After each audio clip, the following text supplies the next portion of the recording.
Good morning, good afternoon, and good evening to all our viewers and listeners across the world. Welcome to the Women's Excellence in Law and Leadership speaker series. Today, we truly have women who exudes leadership and excellence in buckets. It is an immense privilege and honor for me to moderate this panel engagement, Women in Law, taking the leap from local to global. My name is Melene Rossouw, and I'm from South Africa. I'm a lawyer, an international human rights activist, and the founder of Women Lead Movement. So, in a globalized and ever-changing world, the major key to success is growth. And how do you do that? You identify career opportunities, and you move into spaces that allows you the opportunity to learn and to develop. In this session in particular, the panel will address issues of personal career growth and ways of advancing professionally. With globalization, there has been an increase in opportunities to work at an international level. But of course, the transition cannot be easy. Making that leap from local to global is a difficult thing. It's fraught with challenges, but also many success stories. The panel today is made up of women who, against all odds, are representing their countries on a global level and making an impact. They will share with us on how their training and their experience at the local level has helped them prepare them for their positions at a global level. Ladies and gentlemen, it is my absolute privilege to briefly introduce to you our panelists for today. We have Ms. Angela Mudukuti from Zimbabwe. Angela. We also have with us Ms. Adoley from Ghana. And then the beautiful Tafadzwa Pasipanodya from Zimbabwe. Welcome. So at this part of the discussion, I will, to do justice, of course, to their biographies, provide each panelist with an opportunity to briefly share with us their training, their experiences, and how they've made their leap from the local level to the global level. And I think I will start with our beautiful colleague there, Angela, to just share with us your experiences. Good day, everybody. It's a pleasure to be here. Thank you for having us, and thank you to you all for organizing this wonderful forum where we can all share our experiences. So as introduced, my name is Angela Mudukuti. I am a human rights lawyer from Zimbabwe, and I specialize in international criminal law. I have worked for the International Criminal Court, Human Rights Watch, Open Society Foundation, YAMO Foundation, and I'm currently the Senior Legal Advisor with the Global Justice Center. And my career has included everything from advocacy to strategic litigation to campaigning for various human rights initiatives and to working with victims and witnesses to achieve justice for crimes against humanity. And through that, I've been very lucky to meet many wonderful people and to collaborate with experts in the field, and also just to see the world through the eyes of international criminal justice. And I'll leave it there for now. Thank you for having me. Thank you very much, Angela, much appreciated. I will then move over to Ms. Adoley. Thank you very much for putting this together and giving us the opportunity to share with others within the legal space. I am Adoley, as I was introduced, and currently I am a Principal UXR Program Manager for Inclusive Research at Microsoft. And my role is basically to drive diversity, equity, and inclusion into product-making decisions, right? So I work in the Experiences and Devices division. And for me, right, the law, I see it as a powerful tool. It's a resource that we can use to effectively challenge injustice, promote fairness, remove hidden barriers, and just help people to reach their full potential. So my career has spanned multiple organizations and also roles, right? And I like to put it this way, like whether I'm in the courtroom, or whether I'm tackling disparate treatment of minorities, or whether I'm fostering inclusion of historically excluded groups, or whether I'm negotiating a settlement, to settle a dispute or trying to influence policy, what I do is come to the table ready to listen and then to work co-create, right, and arrive at innovative solutions. I have a Bachelor of Laws from the University of Ghana, Legon, and then I have a master's degree from the Institute of Air and Space Law in Montreal, Canada, and a master's degree from Northwestern University in Evanston, Illinois, and the certificate in management and business admin from the Kellogg School of Management. Like I said, I've worked in various roles. I was formerly a Justice of the High Court. I worked for Cummins as an affirmative action manager, a regulatory affairs manager. I've worked for the Civil Aviation Authority, and I'm a member of the Space Foundation's Innovation Council. My aim in life, or my goal, is to just promote change, positive change, remove systemic, issues that get in the way of development in general. And I'm excited to, to be here to share my experience with you. Thank you very much, Ms. Na. We really appreciate that. Tafadzwa, over to you. Thank you, Melene, and thanks so much to the Institute for African Women in International Law and to GIZ for the invitation to be part of this conversation with Angela and Adoley. I was born also and raised in Zimbabwe, Harare, and now live in Washington, D.C. with my husband and my son and daughter, who are 9 and 7. I'm a partner in the International Litigation and Arbitration Department of the law firm of Foley Hoag, and I represent sovereign states in their disputes with states or with foreign investors before international courts and arbitration tribunals.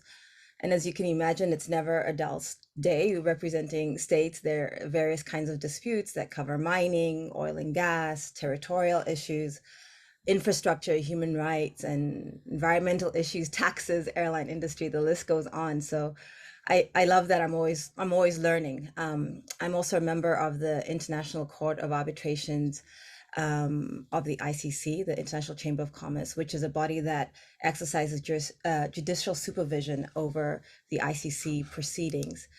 I'm also really proud to be a member of the board of the African Society of International Law, which, like the Institute, is trying to make sure that the African voices in international law are being heard and our perspectives are understood.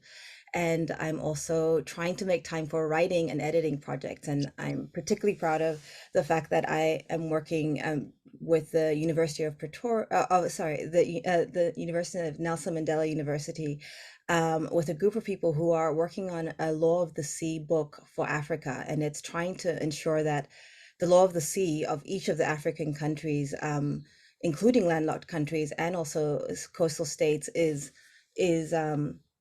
captured in a volume, which has never been done before, so that people are aware of again, Africa's role in international law. I'll stop there. Fantastic. Thank you very much, Tafadzwa. I just wanted to give you an indication that we have a huge following already. We have people from Zambia, from South Africa, Malawi, Uganda, everyone tuning in to hear your pearls of wisdom today. And then just to our viewers as well, everyone tuning in, you can post your questions in the chat box, and there will be an opportunity later on during the program that I will use or choose some of these questions and then direct that to our panelists. So please feel free to continue to introduce yourself. I see we have Ghana in the house as well. Welcome everyone, and thank you very much for being part of this engagement today. So just to kick it off, I think we have a long program ahead of us because we have a lot of questions to ask. And I mean, even during our last engagement, I was extremely inspired, just hearing about your journey, where it started. And I can actually say that it hasn't ended. With you, it's always about, breaking the glass ceiling. Once you think you've reached the top of the ladder, it's like, no, that is not the ladder, there's more. And that is what was so inspiring in that last engagement that we had. So Angela, I think I'm going to start with you. You have worked in so many countries. I mean, just name a few. South Africa, you've worked in Zimbabwe, you've worked in the Netherlands, you've worked in Germany and Italy. How did you come to focus on specifically international criminal law? And how has working in these sort of various countries and varied context served you thus far in your career? Thanks for that question. So I knew at a very young age that I wanted to be a human rights lawyer because growing up in Zimbabwe at that time, what you witnessed and experienced was racism and also sexism. So as a woman and as a woman of color and as a girl and as a girl of color, I always knew that I wanted to stand up for those who no one was standing up for, to be a voice for the voiceless, to make sure that justice and equality was a reality for everybody, including myself.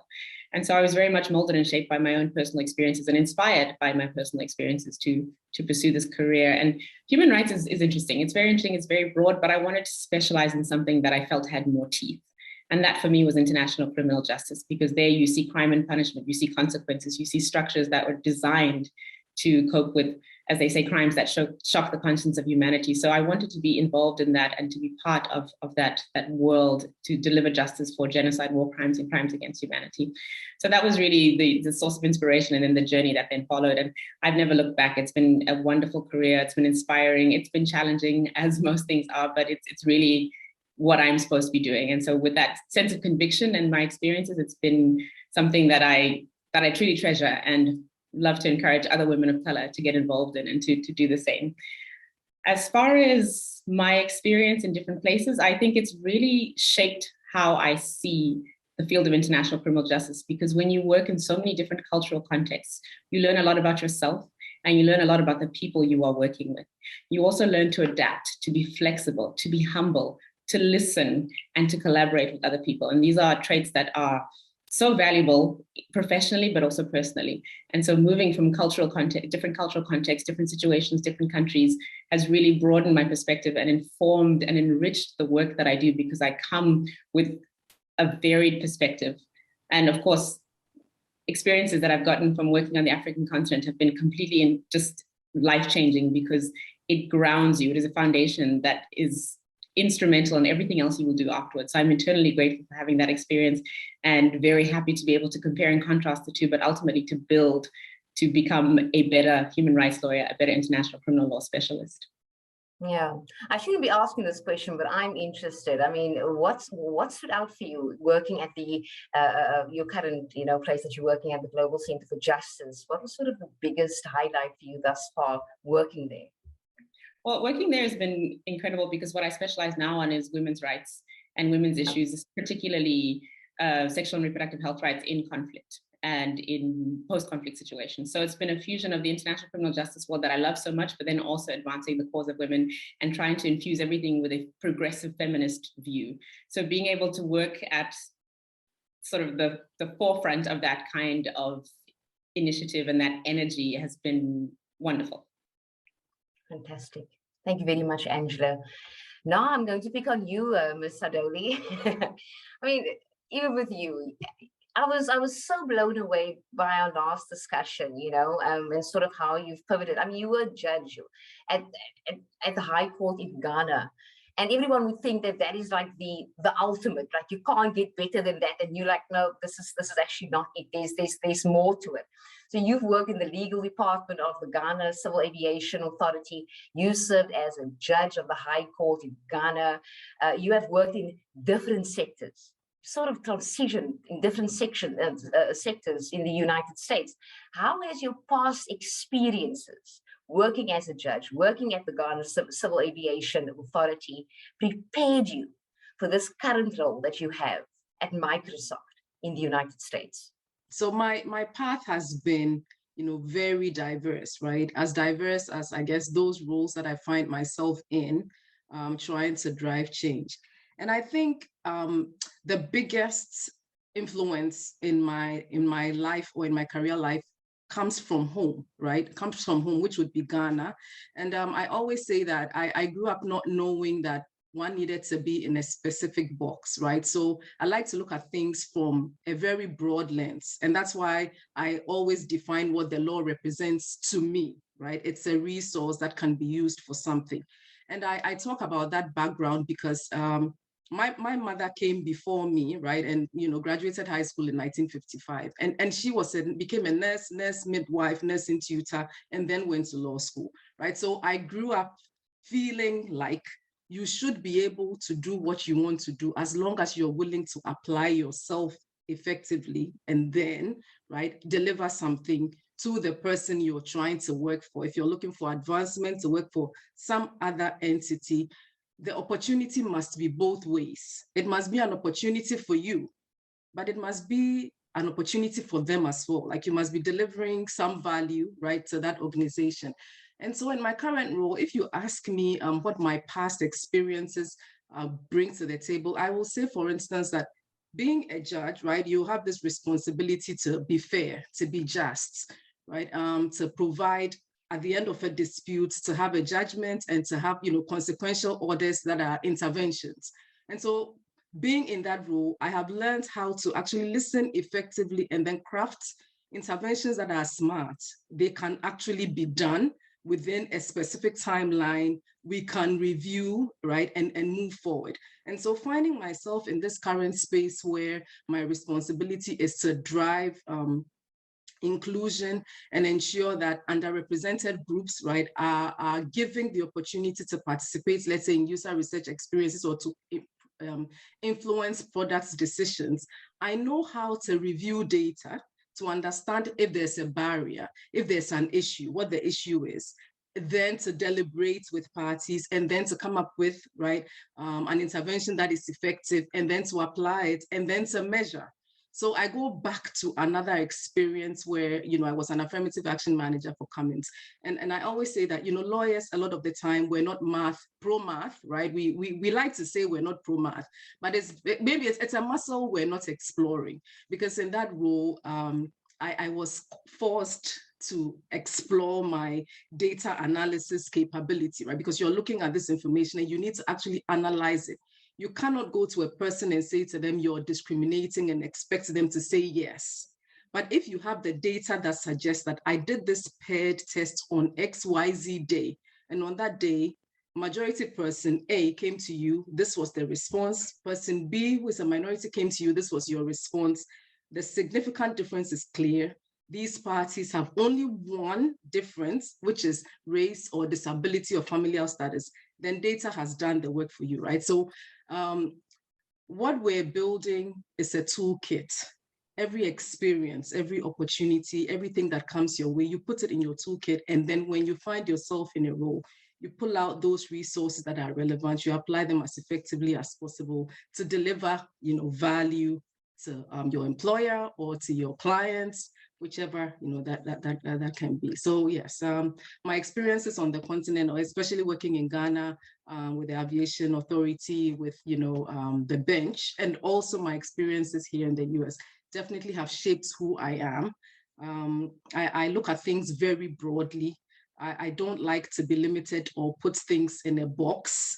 I like to explore, right? I like to explore, and I enjoy being on the cutting edge, right? So I think continuous learning is really, really important to me, like remaining engaged and making sure that I'm not stuck in, either some ideas or some methods of doing things. Those are the experiences that have shaped who I am, and that's how I'm able to deliver value, wherever I find myself. Yeah. Just to follow up on that, though, I mean, I know for a fact, working for Microsoft is really top of the league. It's one of the best. But with you and knowing you by now, I think there might be another opportunity where it's like, okay, I need to move on now. There's something more that I need to do. What prompts you to say, it's time to move. It's time to take the next leap from where I am now? Because, if I look at your bio and your background, that has always been it. It's from one brilliant job to another. Like, how do you make that decision? At what point do you say it's time to move on? It's time to learn more. It's time to be more. I think the most important thing for me is what my purpose is, right? And it's critical when we're making career choices to identify what our purpose is, what your goals are, what you want to be, what you want to deliver, the legacy you want to leave. My purpose really is to influence change, right? And influence change, influence positive change, so that especially minorities, women, the racial issues, gender, discrimination, disability, underrepresented groups get the opportunity to live life, as though those barriers that are getting in their way are not there? Like, what can I do to remove those barriers? So I'm an ardent advocate for flex schedules, remote work, right? And things like that. And so what makes an opportunity amazing is what I believe I can deliver. So for instance, why did I move, let's say, from the Civil Rights Commission to Microsoft? I was at the tail end of a process where, let's say, a product or a service had already been created. A person feels that it didn't include them and they were discriminated against. They file a claim or a suit, and my responsibility is to settle that claim and then work with the parties to deliver an intervention. So after doing that for a while, right, you're meeting the folks at the end. It's adversarial, tempers are up, it's expensive because there are settlements involved. The question I ask myself, why am I at the tail end of the process, right? I want to be at the beginning of the process. If it's inclusion that is an issue here, and we need to include underrepresented folks and minorities, then I want to be at the beginning of ideation, right? Design creation, and then do that inclusiveness at that point and see what we deliver at the end. Are we still going to have as many issues, as many cases, as much litigation at the end as I've had to deal with, right? Those are the things that motivates me, trying to find a way to deliver what my purpose and my goal is. And so sometimes I go out looking, for the opportunities, and sometimes, the opportunities find you depending on the situation. So at this point in time, I think I'm exactly where I want to be. And I don't anticipate any major moves in the not too distant future. Fingers crossed for Microsoft, because Okay. I don't know.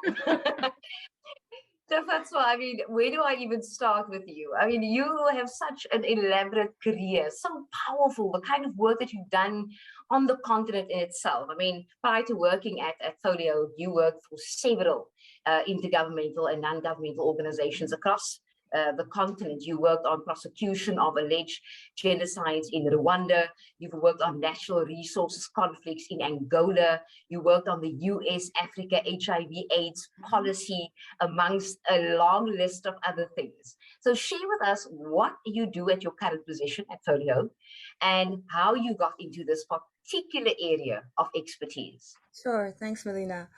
As I mentioned, the key aspect of my work currently is representing sovereign states in their international disputes, and maybe I can give a couple of examples of that. Yeah.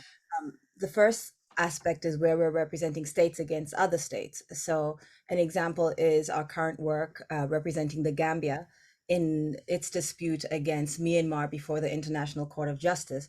The Gambia is accusing Myanmar of committing genocide against the Rohingya people and is exercising its right as a party to the Genocide Convention to seek accountability and justice for those genocide. And it's such a powerful case for how a small country can have a big impact, and how the international law kind of serves as this equalizing tool that small countries and people who seem to have relatively less geopolitical power can empower themselves. Another example is of an investor-state dispute is a case in which we represented Mauritius in ICSID investment arbitration that was instituted against Mauritius by UK investors who were accusing Mauritius of expropriation, unfair and equitable treatment in violation of the Mauritius-UK bilateral investment treaty. And all these accusations were because Mauritius was refusing to let the investors build a luxury resort on Le Morne, which is this incredible mountain in Mauritius and the first UNESCO World Site commemorating resistance to slavery. So a very powerful place, but the UK investors felt like they had the right to build their luxury resort because why not? And that was great to be able to represent Mauritius against those investors.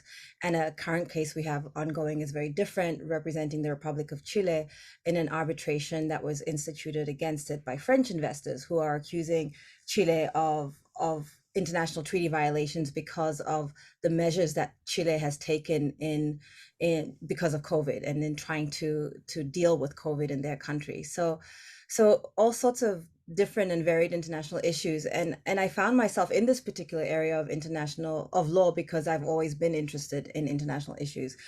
even in Zimbabwe as a high school student, I took French and German beyond the English and Shona that I was learning, because I was intrigued by the world beyond my own small country. And at the same time, I wanted to be able to be on that global stage, because I felt that the perspectives and the voices of people from small countries like ours mattered. So in college, I studied economics and French, and went into international development and policy.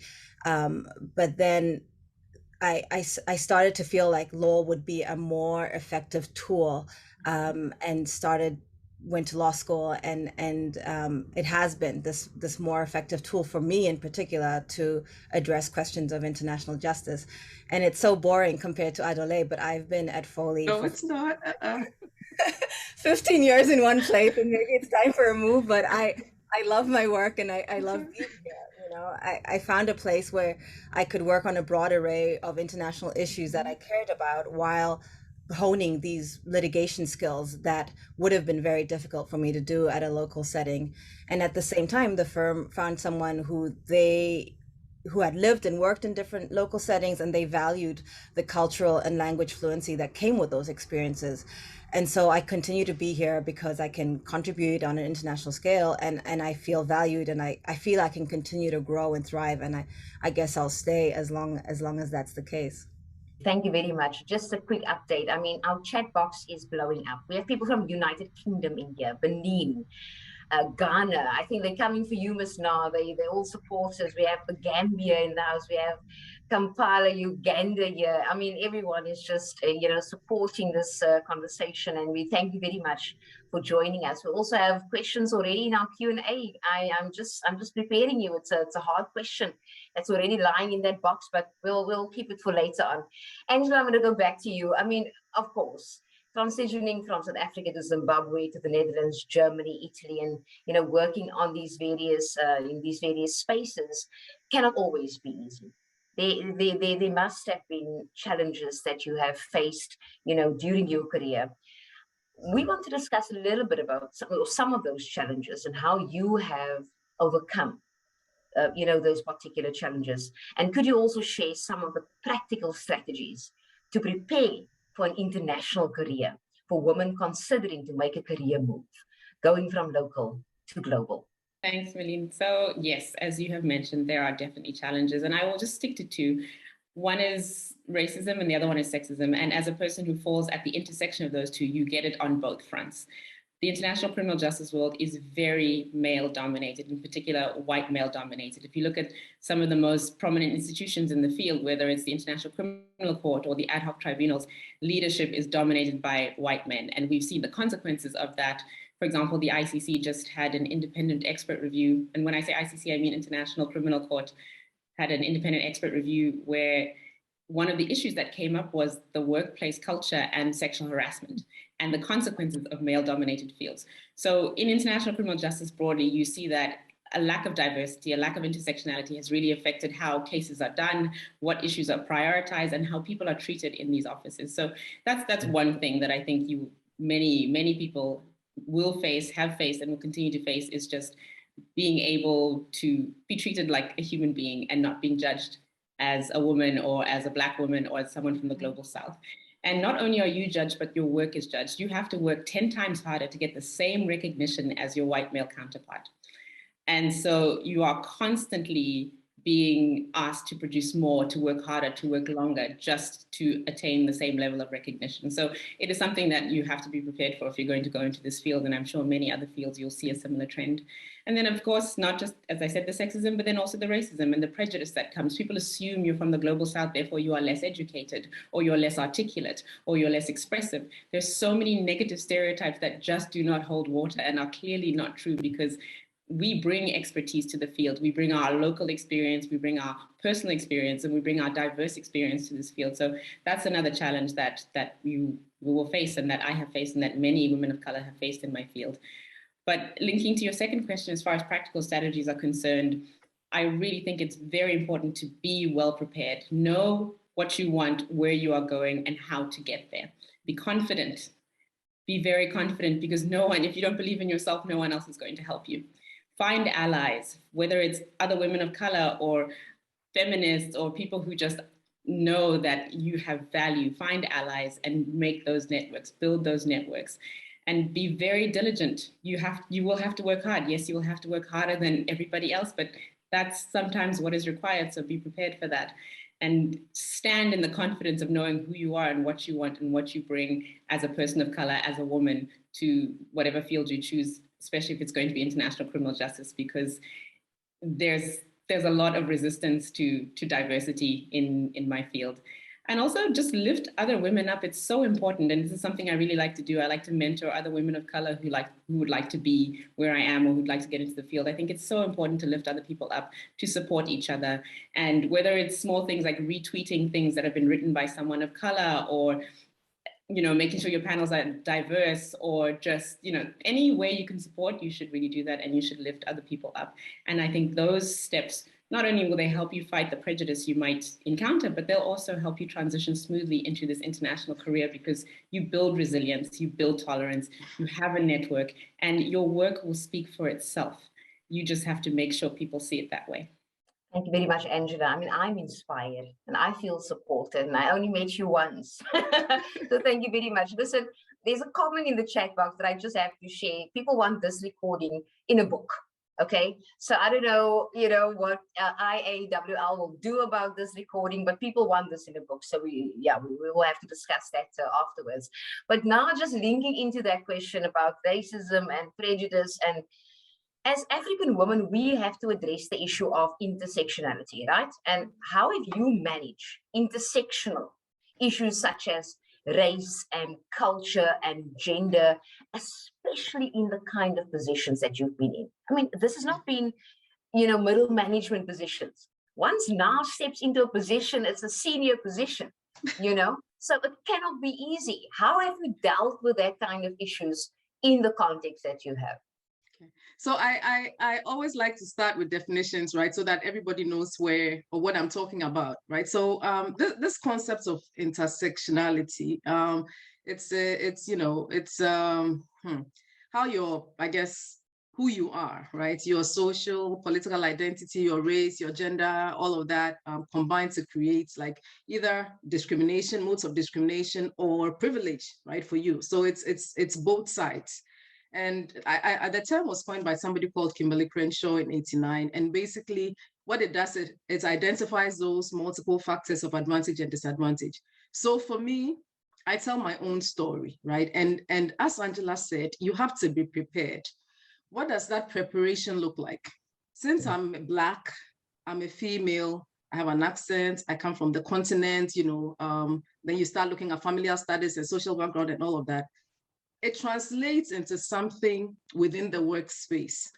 So for instance, when it comes to compensation or benefits at work, what it means is an employer or several employers would like to offer a white male more than they would offer me, because I'm not male, I'm not white, I'm Black, and then I'm African, and I come from a country where there's equal pay for equal work. So I assume everybody is being paid the same. Now, knowing the reality, I'm never going to accept what is offered me on day one, right? I'm going to negotiate, because I know that those elements of my personality are combining, right, to influence the way people treat and relate to me. That's how intersectionality works. And so you have to be prepared to know how it's impacting you, how it's impacting others, so that you can, I guess, neutralize it as much as possible, right? Or use it to the best of your ability. Angela mentioned networking. So we talk about networking all the time. And the question is, exactly what value does networking do for you, right? When you're talking about intersectionality.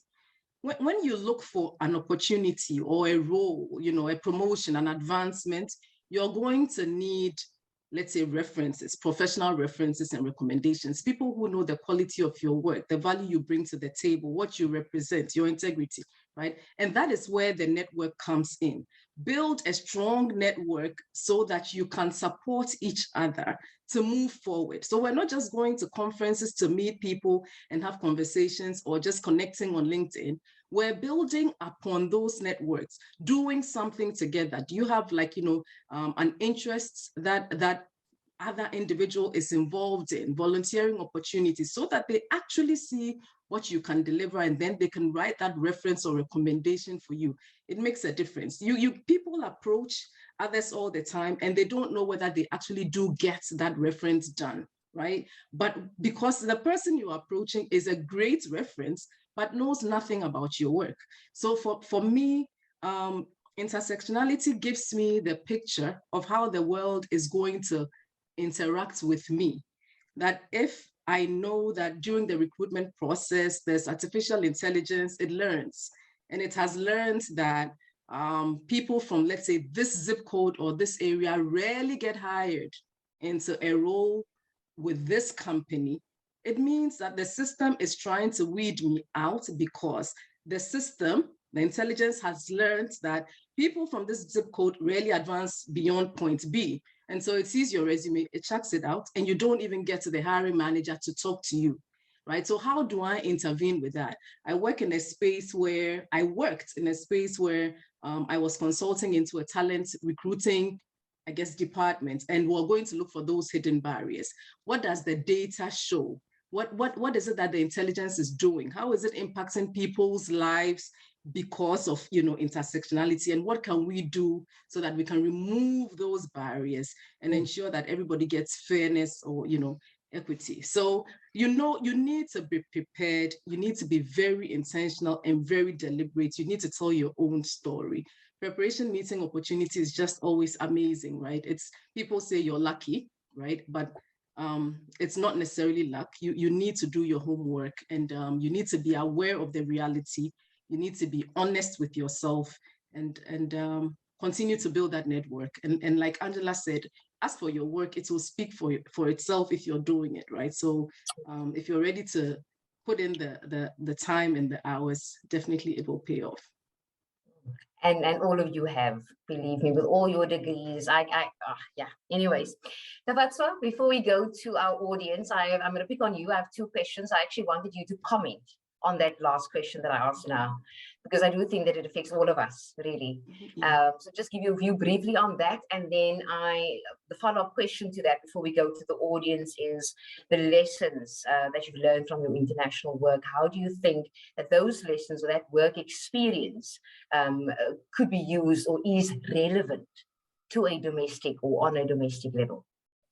Thank you, Melene. This is such an important conversation on the intersectionality. So I would love to chime in and agree with everything that's been said. I just think it's important to say that, in my view, the intersection of what I am, African, Black, woman, Zimbabwean, is amazing. And I love that intersection. And I see it as my biggest pro advantage to anyone who puts me on their team, is that I am all those things. And I really refuse to see that intersection of what I am as something that hinders me, or that is a negative aspect. And I've been fortunate enough, I guess, to find people who see it as value. And I would encourage everyone to do that, because there are institutions more than ever now, with everything that's happened in the last couple of years, and sort of the scales being lifted off the lids of people about the importance of diversity and inclusion. There are people all over who realize the value that we bring.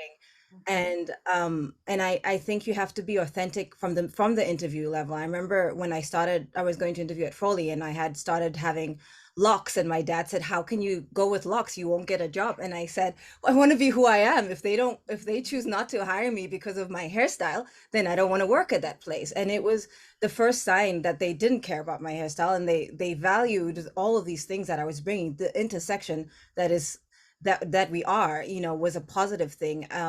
It just has always made me look for those places and people who see it as a positive thing. And it doesn't mean that, every time you walk into a new room or a new court, that people are thinking, this is not what usually international lawyers look like. Is that the person who's really going to be representing us? But people are thinking that you have prepared more than your colleagues, perhaps, but you've done your best in preparing, and that by the time you leave the room, more likely than not, you would have changed their mind, and they had actually a low bar to begin with, so it's actually easier for you to change their minds. So you can do it, and I just know that people will have those prejudices. I also know that by the time I walk out, they won't, and I have that confidence, and I just encourage everybody to feel that confidence too.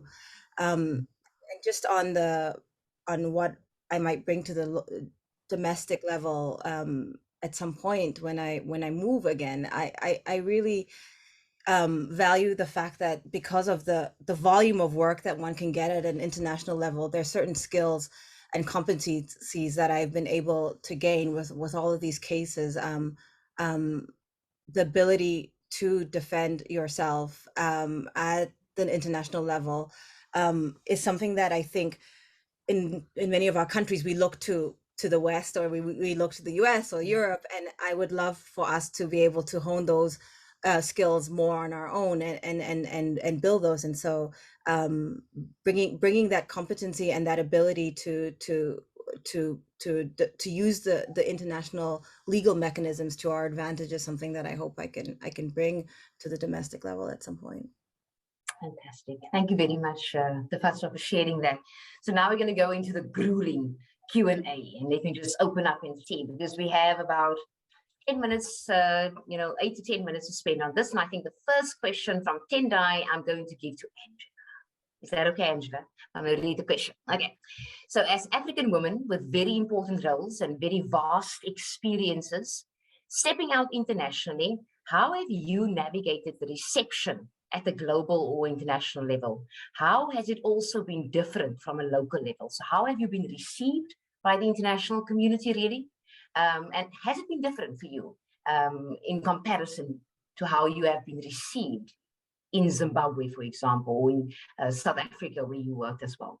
Thanks for that question. It has been different. It does differ. I think often when you go international, as I said, people do underestimate you. And as Tafadzwa said, the bar is low. They expect the very least from you. And so when you achieve over and above that, they're surprised, which works in your advantage, but also says a lot about their perceptions of people who look like you or who come from the place that you come from.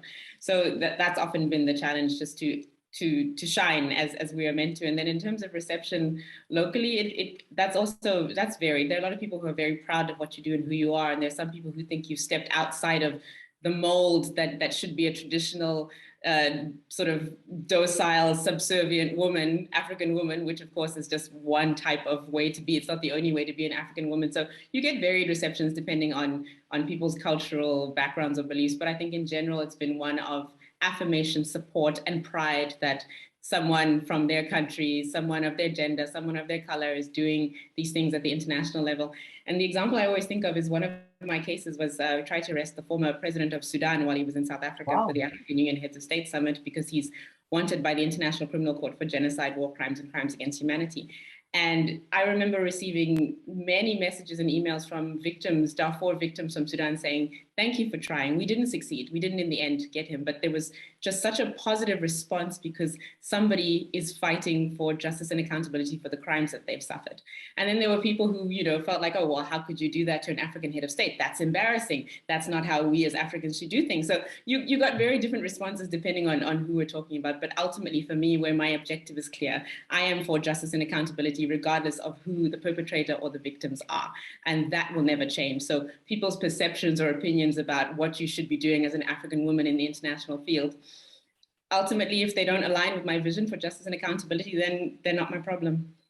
Wow, amazing. Thank you very much, Angela.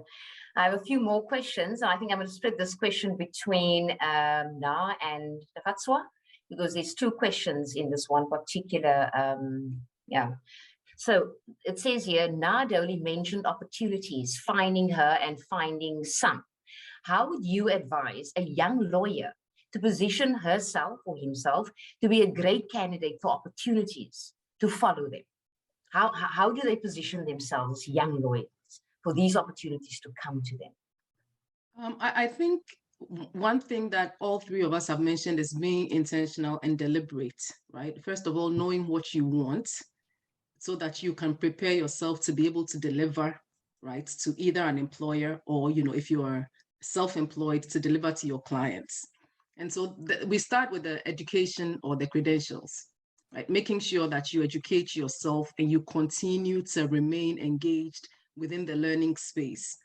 New ideas, new principles, better ways of doing things.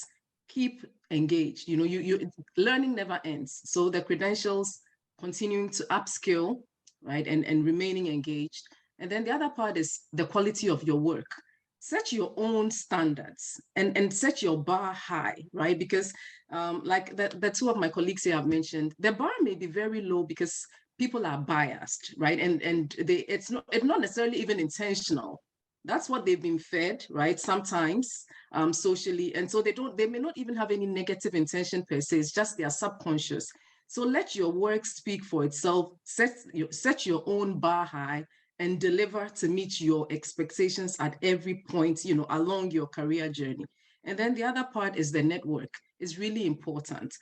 Find a mentor or some mentors, right, who are either doing something similar to what you're doing or not necessarily, people that you admire, and engage with them. They will support you. Find a sponsor, right? Because a sponsor is different from a mentor. You know, mentors will kind of guide you, right? But sponsors go beyond that and take it to the next level. They can actually maybe expose you to other opportunities, or, you know, put in a good word with you about you to some other individual, and just be true to yourself, you know, your authentic self. Like don't come to the table representing something that you're not.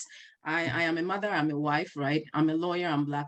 These are the realities of my existence. And so if right now I don't have any babies, but when I had a baby at 5 p.m., it was a hard stop, right? Because daycare is closed.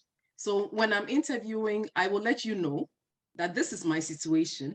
But when I get home, right, and I settle my family, I will be back online and I will deliver, right? And so measure me on productivity. Measure me on productivity and not presence, because presence does nothing depending on what your work is supposed to be. Yeah, so those are the things that are important. Definitely be your authentic self, be honest, your integrity is critical, the value of your work is very important. Keeping that network, finding a mentor, some sponsors, getting the credentials and continuing to learn, right? Never stop learning. Never stop learning. Thank you very much, Rossouw. Tafadzwa, I have a question for you here. It says, knowing what you know now, if there's anything about your journey that you wish you knew before, or if there's anything that you would change, what would that be? That's not a good question for me, because I tend to not want to regret anything. And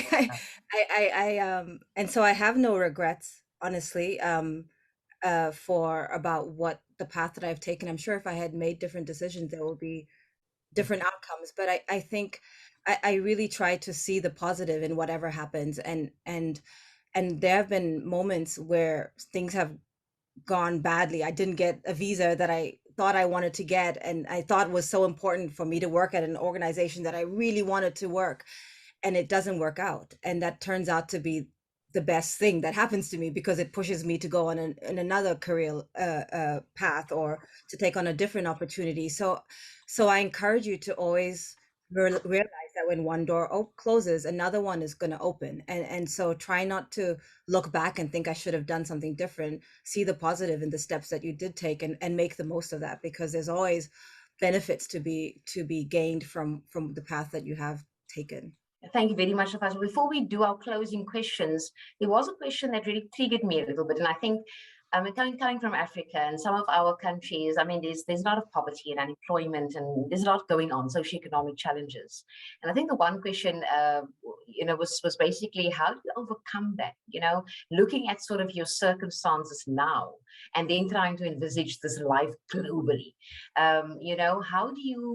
How do you look past it? How do you inspire yourself amidst these circumstances that you're currently in, and try to envisage the sort of bigger picture that your life could be greater, that you could make a bigger impact, globally, based on your circumstances.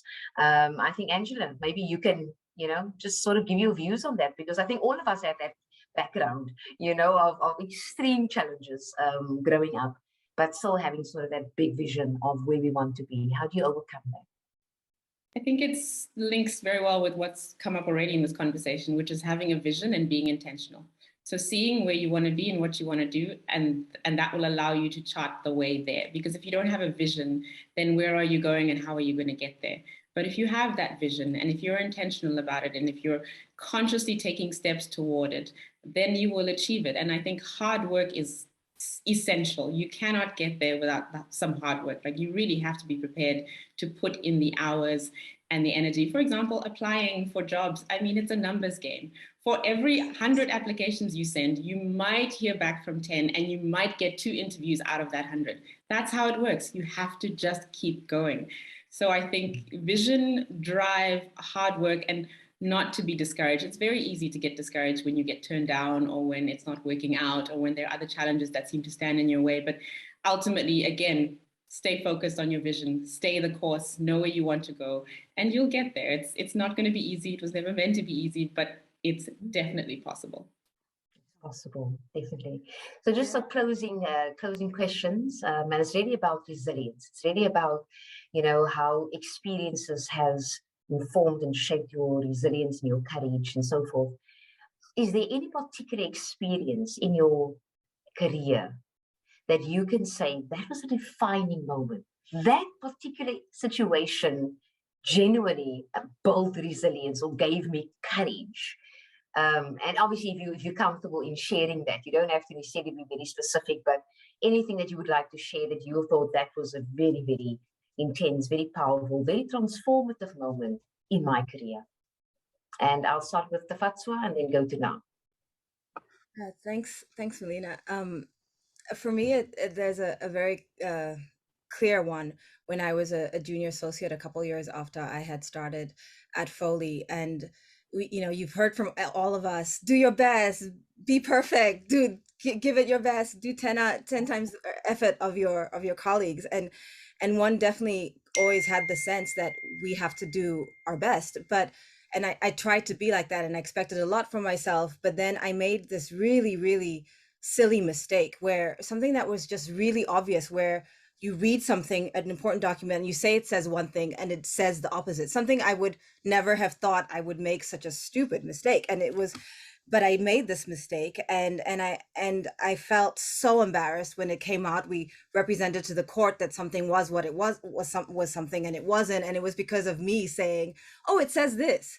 I checked, it says this. And I thought I had checked, but it, I had misread it. And I was absolutely mortified. And I thought, how could I do this? It wasn't, at that point, I didn't realize it was not consequential, but it felt like at that point that I had really messed things up and let everybody down who has given me these opportunities.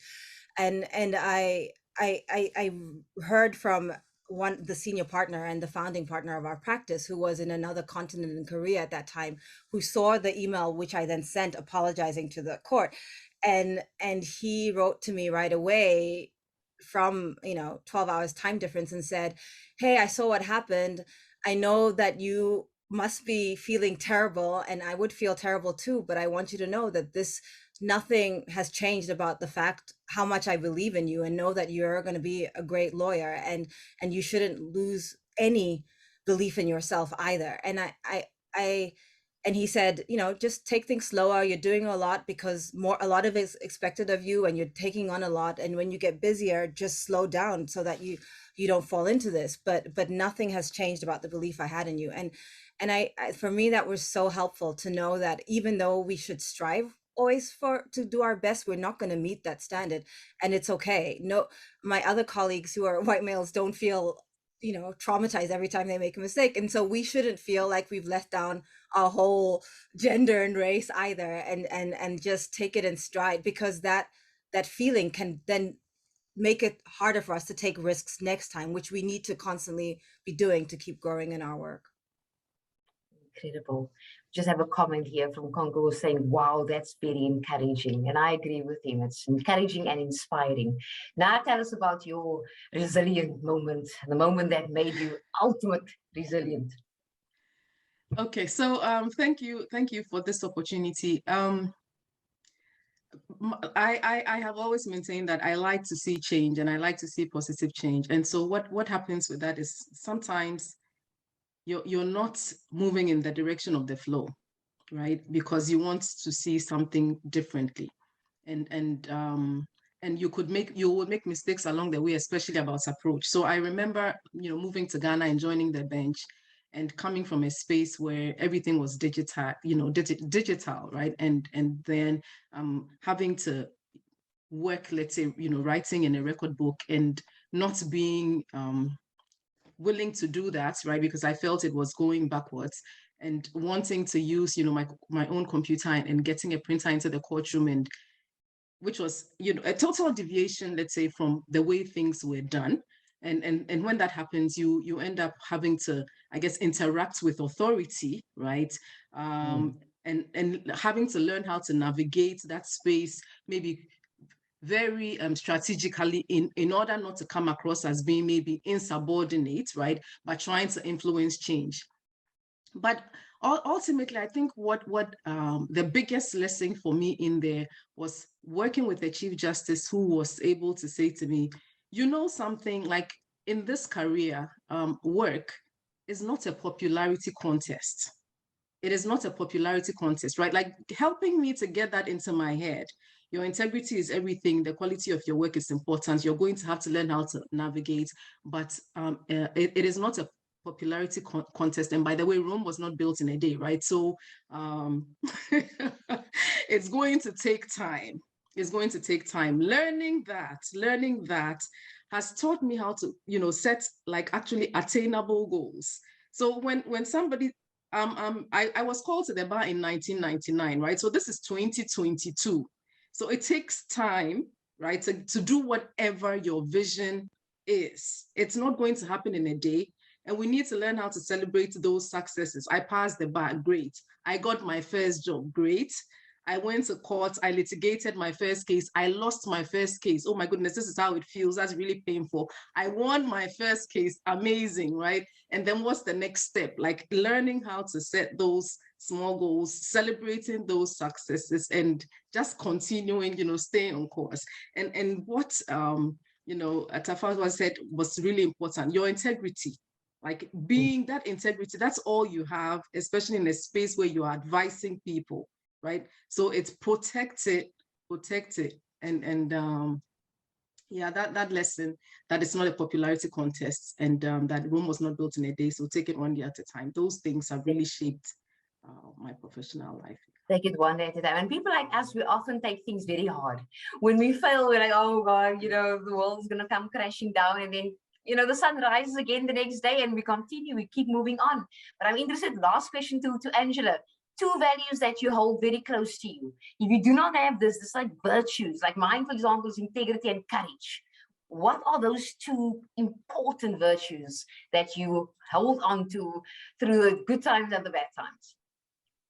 I think it links to the question that they've answered, like a situation that's built resilience. And it was through, again, I'll refer to the attempt to arrest the former president of Sudan, is that the backlash was incredible. So many people had a problem with this attempt. But what was important to me and the colleagues I was working with was justice and accountability and being authentic to our mission. So authenticity is very, very important.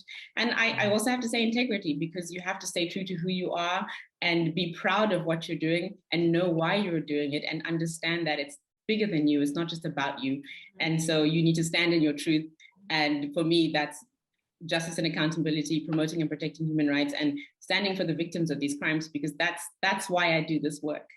And so those 2 values just guide me. And so even when the Bashir case happened and lots of people had a problem with it, I had trolls on Twitter who had all sorts of things to say about my gender, my nationality. I had politicians who were very unhappy with me and making all sorts of threats.